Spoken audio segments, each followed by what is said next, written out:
الشيطان الرجيم بسم الله الرحمن الرحيم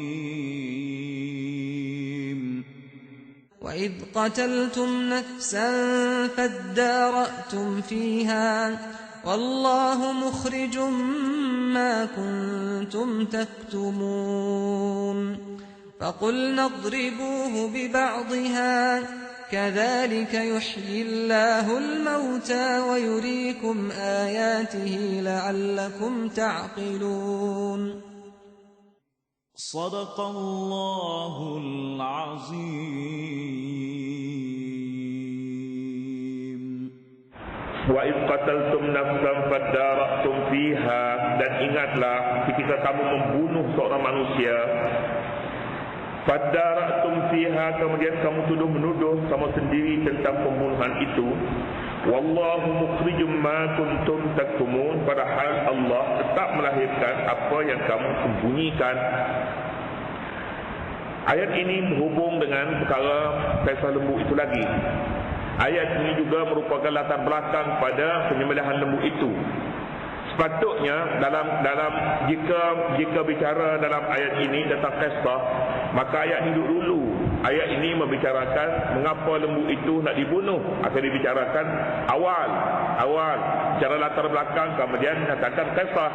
Tapi latar belakang ini kemudian sekali untuk menyatakan bahawa Al-Quran tidak ingin menyampaikan kisah lembu, tidak nak beritahu kepada kita tentang cerita penyembelihan lembu, tetapi ingin menceritakan betapa Bani Israel ini engkar dan tidak suka mematuhi perintah. Setakat itu. Kalau pembunuhan lembu itu ingin diceritakan, maka lain pula cara Al-Quran membicarakan kisah ini. Sama. Yang kedua pula, kisah ini tidak boleh diukur dengan kisah-kisah lain. Misalnya dalam kisah ini penyembelihan lembu untuk mengetahui siapa pembunuhnya.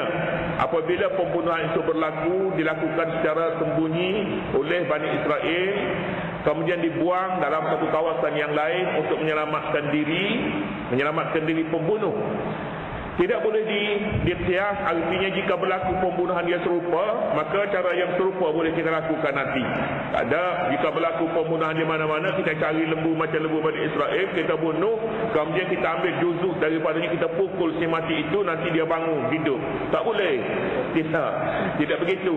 Oleh sebab itulah cara paparan kisah ini tidak sebagaimana seorang yang ingin membicarakan kisah. Seorang yang ingin membicarakan kisah cara lain, cara latar belakang terlebih dahulu, menjadikan sesuatu itu dalam keadaan tanda tanya dan sebagainya, kemudian barulah dinyatakan keadaannya yang sebenar. Misalnya mungkin begitu. Pertama. Yang kedua pula kita sebutnya semalam, mengapa lembu yang disembelihkan. Syekh Muhammad Al-Ghazali menyatakan kerana Bani Israel ini sesuai dengan perangai lembu itu untuk mendidik mereka. Ada kesesuaiannya dengan lembu. Tapi saya rasa ada lagi sebab-sebab lain. Sebab lain mungkin sebab psikologi. Sebab psikologi kerana Bani Israel sewaktu mereka berada di Mesir di bawah pemerintah Firaun, mereka menyembah lembu. Mereka menyembah lembu di sana. Sebab itu ketika sesak di padang pasir juga mereka ini mencipta anak lembu daripada emas, kemudian mereka sembahnya. Anak lembu di kalangan mereka ataupun lembu merupakan patung yang sangat dihormati. Pemikiran mereka memangnya pemikiran lembu, mereka memuja lembu. Jadi oleh kerana itu apabila berlaku kes yang seumpama ini, Allah meminta mereka supaya menyembelih lembu, kerana itulah yang mereka puja. Jadi oleh kerana itu penyembelihan lembu ada hubungan sebenarnya dalam kehidupan mereka, dalam budaya mereka. Ayat 72 ini menyatakan, ingat wahai Bani Israel, ketika kamu membunuh seorang manusia, dikatakan seorang tua kaya yang kamu bunuh kerana merebutkan pusaka yang ditinggal olehnya, ingat, kenang, fadara'tum fiha, kemudian kamu tuduh menuduh sehingga kamu tidak mengetahui lagi sebenarnya yang membunuh. Kamu cekap sebenarnya dalam menyembunyikan pembunuh ini. Kamu bunuh kemudian kamu buang di kampung lain. Kamu tuduh orang lain yang membunuhnya, padahal puak-puak kamu. Wallahu mukhrijum ma kuntum taktumun. Padahal Allah tetap melahirkan apa yang kamu sembunyikan. Kes dapat diselesaikan. Kes dapat diselesai. Dapat diselesai bagaimana? Seperti mana yang disebutkan dalam sebelum ini, menerusi penyembelihan seekor lembu, kemudian badan lembu itu dipukul pada si mati, seperti mana yang kita sebutkan sebelum ini. Kamu dapat selesaikan kes ini, satu rahmat Allah yang menolong kamu. Kalau tidak, nanti orang yang tidak bersalah kamu hukum mereka. Orang yang tidak bersalah, tak nak kena mengenal dengan pembunuhan, kamu hukum. Kemudiannya orang yang melakukan pembunuhan itu dapat menerima pesaka dengan sejuk-sejuk. Mengapa? Kerana dia yang membunuh. Dia yang membuat halah-halah yang tertentu untuk menyelamatkan diri. Jadi tak sepatutnya berlaku dalam masyarakat orang yang jahat seumpama ini tiba-tiba dapat menerima pesaka. Tidak sepatutnya macam tu. Allah yang mengaturkan kes ini, menyelesaikan kes ini dengan sebaik-baiknya. Di dalam Islam orang yang pembunuh tidak boleh terima pesaka. Pembunuh dia bunuh seorang yang sepatutnya dia boleh menerima pesaka jika kematian dalam kes-kes yang biasa, tetapi oleh kerana dia membunuh, dia tidak boleh menerima pesaka. Tak boleh menerima pesaka. Jadi oleh kerana itu kes ini apabila diselesaikan, dia merupakan sebaik-baik jalan dan nikmat Allah diberi kepada mereka. Faqul nadribuhu bi ba'dihha kadzalika yuhyillahul mauta. Maka kami berfirman, pukullah si mati itu dengan sebahagian anggota lembu yang kamu sembelih. Baru diberitahukan kepada kita setelah beberapa hari kita berbicara tentang ayat-ayat berkenaan dengan lembu. Sekarang mengapa disembelih?